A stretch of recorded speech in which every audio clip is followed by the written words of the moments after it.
Hello, everybody. Hope you're all doing fantastically well. It's Connor here. We're back with the rumour. We're back with the bumper match preview. Leeds taking on Leicester. Leicester, Kasabian FC tonight at Ellen Road. Listen, I'm buzzing for it. I'm absolutely buzzing for it. Let me know what you think in the comment section below. We're going to be back with your post-match analysis tonight. We're going to be back with your post-match debrief as well. Whoa, it's a big one, isn't it? It's a big one. And listen, Leeds United through most games in 2024, I'll be brutally honest with you, I'll put my cards on the line here, haven't been tested, really, in my opinion. I think Leeds have come through every single game unscathed. I think we've come through every single game controlling the narrative. Tonight is going to be a big one. Why is it going to be a big one? Because we are going up against the table toppers, 78 points predicted by the supercomputer, by Opta, to get 103 points to break the 100-point record. A team with individual quality like Ndidi, Mavididi, Fatawu, Jamie Vardy, Patson, Daka, Vestergaard. The list goes on. But what do I hear in the background? What do I hear? Oh yeah, we beat them at the King Power. Dominated the narrative, controlled the midfield, pretty relaxed at the back. And for a moment of individual quality from Fatawu, who hit the bar with an exceptional effort, probably their best player at this moment in time, in my opinion, Leeds were pretty much unscathed. You can bring the Keenan Dewsbury Hall header at the end in as well, if you like. It's a decent effort on goal, a really good save by Elan Mele. But listen, I still see Leicester as a major threat. And if we're talking about just analysis in terms of how good they are, listen, the table speaks for itself. Quantitative data, numerical, they are top of the division. They are blasting teams away at this moment in time. Listen, I've come on here plenty of times and said, I don't think they're as good as people make out. But then you look at the table and that is completely the counterpunch to what I'm saying. But I genuinely believe we've seen better championship sides than Leicester, but if you look at the points total, this lot could absolutely breeze past any points tally record. So listen, when I'm talking about them not being as good as everybody thinks they are, I'm more talking systematically, the framework of Leicester and how I think that'll get picked apart in the Premier League. But overall, when you're looking at their individual quality at this level, relative, it's far superior to probably even a Leeds United. So realistically, I know we are a relegated team alongside them in Southampton, but when you're looking at the players that they've got available, probably the wage structure, which I imagine is higher than Leeds United for all the amount of time they had in the Premier League, the fact that they've got Ricardo Pereira playing in the Championship, they were able to keep a lot of what they had in the Premier League. Wout Faes, another terrific defender. As we mentioned, Vestergaard's James Justin. These players, Keenan Dewsbury Hall, they rejected a £30-35 million bid from Brighton. These players should not be playing in this division. I think that's where maybe when we're talking about calibre squad-wise, they are above Leeds United, they're above Southampton. But performances right now, Leeds are above Leicester. Form-wise, Leeds are above Leicester. And listen, there's context to what Maresca said yesterday. Of course, there's context to what he said. I think that's key. He mentioned at the end that factually, Leeds United need this win more than Leicester. But do we? I mean, you've just lost a game. Middlesbrough have just done the double over you. You need a bounce back. You don't want to be getting two losses on the bounce. Leeds United, you don't want Leeds to get the 9th win on the bounce. You don't want Leeds to go ahead when it comes to that home advantage, because I think we're on equal points, 40 points for both at home. I think this is a massive game for Leicester. If we win the game, we've done the double over them. If we win it in good fashion, it's on. And if we do it tonight, it's down to 6 points. It's 6 points with 12 to 13 games left, and you've just lost 2 games on the bounce. And you've still got to play Southampton. You've still got to play some other decent teams as well. So it seems, I don't know, it's obviously Maresca said it, and there has to be context applied. We all know that because we're all sensible Leeds fans who watch this channel. But I didn't think there was a need to say it. So what he's done now is he's created a needle. One of the best atmospheres in the country at home under the lights is Ellen Road. So what he's done is he's caused more of an issue, in my opinion, for Leicester City. And listen, at the end of this, fair play. I think Leicester are a terrific contributor to this championship division. They are literally mesmeric when it comes to these league standings at this moment in time. But I don't think he needed to say what he said yesterday.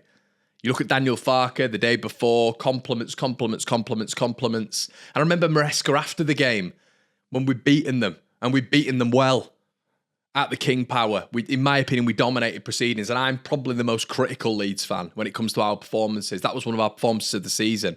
We dominated every ember of that game. Mavididi for 60 minutes was absent. Fatu, yeah, he was the main outlet, but the likes of Winks, Keenan Dewsbury Hall, they were completely absent throughout the game. Leeds did a number on them. And for him after the game to almost come out and say, oh, they deserve the win, this, that, and the other. This guy, he can't take a little bit of a punch in the lip, in my opinion. So yeah, Leicester may beat us tonight. Is it going to be the end of the world if Leicester beat us? Absolutely not. But this whole narrative right now of Leicester, Maresca and Leicester, they don't really care about it. It is a game. It is what it is. Well, we could do the double over you, which would mean successively you've had Middlesbrough do the double over you and then Leeds United do the double over you. That doesn't look great. Not only that, and as I've just mentioned, we narrow the points gap to 6. 6 points with 12 games left. And you've got Ipswich, Southampton and Leeds chasing you down. So if you're all cocky about it and you've won the league already, I've sort of said many times on many things on the channel that Leicester have probably won the league, and you probably have. But I tell you what, if we narrow it down to 6 points, if Southampton win tomorrow, if Ipswich win tomorrow, I think you'll be looking over your shoulder a little bit. I don't think you'll be as cocky for this one. So Leeds can do a favour to everybody, really, because if Leeds beat them tonight, the title's still on for everybody. It's that tight. And I think sometimes this season, we played them last time, and if they'd have beaten us, they'd have gone 18 points clear of us. We beat them tonight, it's down to 6. So I'm so, as you can probably tell by my demeanour, I'm fired up for this one. I'm really, really fired up for this one. So I think these comments show a little bit of disrespect. I don't think they needed to be said. As I've mentioned, you saw Daniel Farke the day before, just literally, almost poetically talking about Leicester and how brilliant they've been, how good the manager is. I understand there's context applied to what Maresca said in terms of they need the win more than us, but I would contest that. I would contest that. I think Leicester and Maresca are maybe of this opinion that Leeds are wanting, we are aiming to win the league. I don't think that's the aim in the camp. The camp's to get into those top 2 positions, of which we're occupying one at the minute. So if we are to lose the game or we are to draw the game, I wouldn't exactly be happy, and you'll probably see that in my post-match analysis after the game tonight. But it's not going to be the end of the world. And I think these Leicester fans and Enzo Maresca seem to believe that that's it. Leeds are out of the picture. We've seen that before, haven't we? That phrase, out of the picture. If we lose this game or if we draw this game. So I don't know about the importance, because the importance, we drag you back in if we beat you, completely back into the mix. We lose the game, okay. But then in our next 5 games, we've got 4 teams who are below 15th. So I would say, suggested, based on the last 9 games, when we've won every single game on the bounce, that we'll probably pick up maximum points in those games. We might not, but I would suggest we pick up maximum points.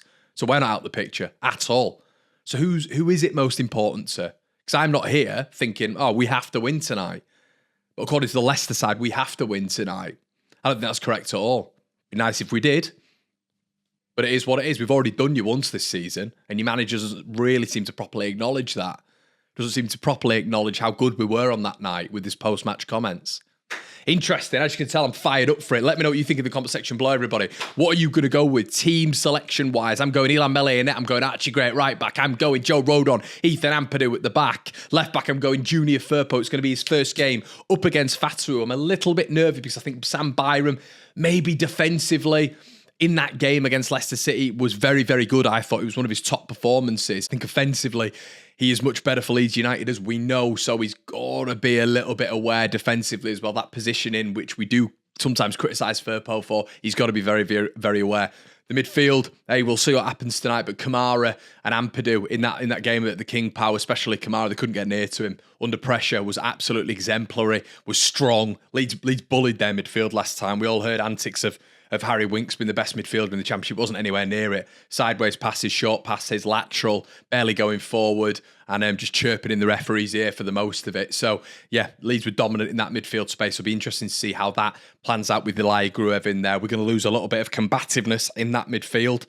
When it comes to Ampadu being in there against such a high calibre opposition, but they're obviously missing Ndidi in that midfield as well, which is a high level of physicality and athleticism taken out. Up top, Somerville, Rutter, Nonto, and Yoel Perot. It's a massive game for Yoel Perot tonight. I don't want to be hearing any of this paronymus. I want this guy to be involved in the game. At the King Power, he should have scored within about 1 or 2 minutes. I want to see this intense press from Leeds United. There is an argument Dan James should start tonight because of that press, because we literally unloaded on Leicester beforehand in terms of a press and they couldn't deal with it. Hermansen couldn't deal with it. He was trying to pass the ball out to Faze and Vestergaard, and they were getting pressed into oblivion. I want to see the similar sorts of things from Leeds United tonight. Guys, I'm fired up for this one. Absolutely fired up for this one. Let me know what you think in the comment section below. Score prediction, starting 11. What do you think to Maresca's comments? What do you think to the whole narrative going into tonight? Do Leeds have to win this game? What are your thoughts? Let me know in the comment section below. Like, comment, and subscribe. Check out SofaScore. Download that for tonight. Get all your analysis, your momentum bars, the previews, which is up there now. And I'll see you in a bit.